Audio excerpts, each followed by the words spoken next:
More about the big announcement about the NFL draft coming to D.C. Cuneyt Dil from Axios is up late with me tonight here on the Final Five. First of all, it's good to see you again. Marina always gets you on the DMV zone, so it's good to have you a little later. Good to be on late night.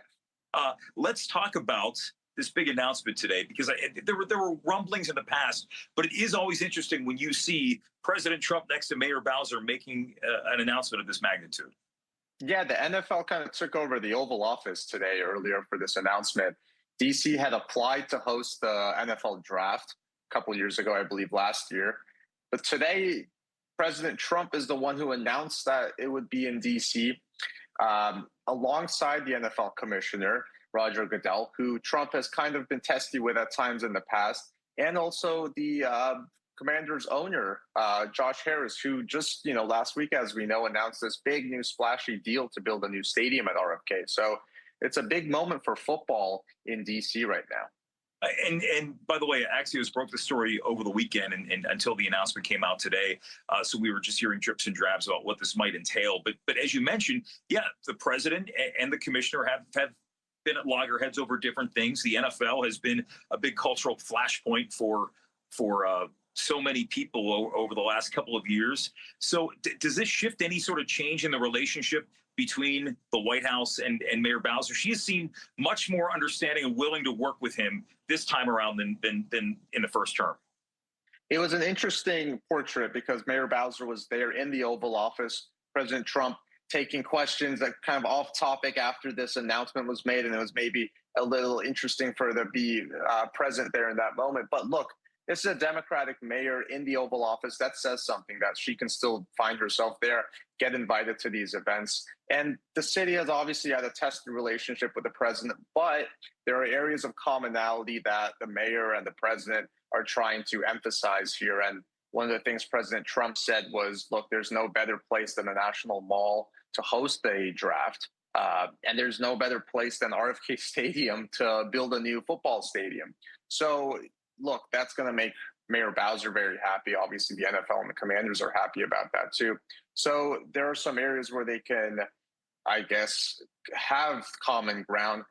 Really, the point is DC does not want the president to go back on some of the rhetoric he had earlier, which was very much, let's take over DC, let's clear this thing and here and there, and let's have a federal presence in the local affairs. The mayor wants to avoid that as much as possible. Events like this kind of help smooth that over, I think.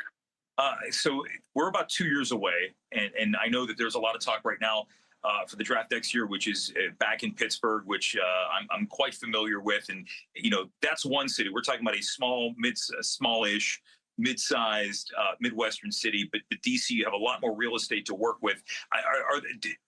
Based on your reporting so far, does it seem as though D.C. has the infrastructure to support, 600, 700, 800,000 fans coming down? I mean, we've had big events like that in the past. Absolutely. I mean, I think D.C. is used to having these events. These are the kinds of things they live for. The city thrives on tourism. Mayor wants more tourism into D.C., more people. So I think they will be prepared.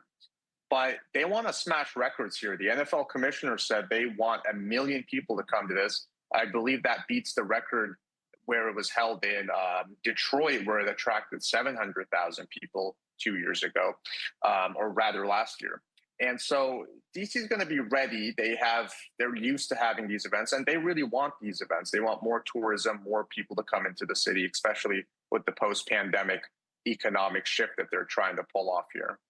Yeah, and as you mentioned before, just that fractious relationship. But it seems as though President Trump, he was on board with that with obviously no action in the House, but that funding fix that passed the Senate. So, I mean, I think for a lot of people wondering where the dynamic was going to be, I think there is some reason, depending on how you look at this, to be a little more optimistic that there might be a little more collaboration, as evidenced by the approval of the RFK stuff and the draft itself.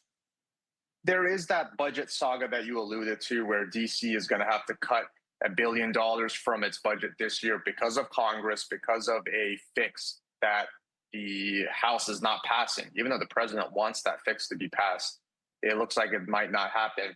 But days like today's show, they can come together, the mayor and the president, have something they agree on, and go forward and try and build something for the city that can be a net positive. This is a big event for the city, and RFK Stadium is a big legacy item for the mayor. So seeing the president support that emphatically, well, that's got to make her happy. A lot can happen in 2 years, but again, the ball starts rolling today. Hey, Jay, good to see you again. Thanks for joining us on the show. Absolutely. Great to see you, Jim. And the Final Five is back after this.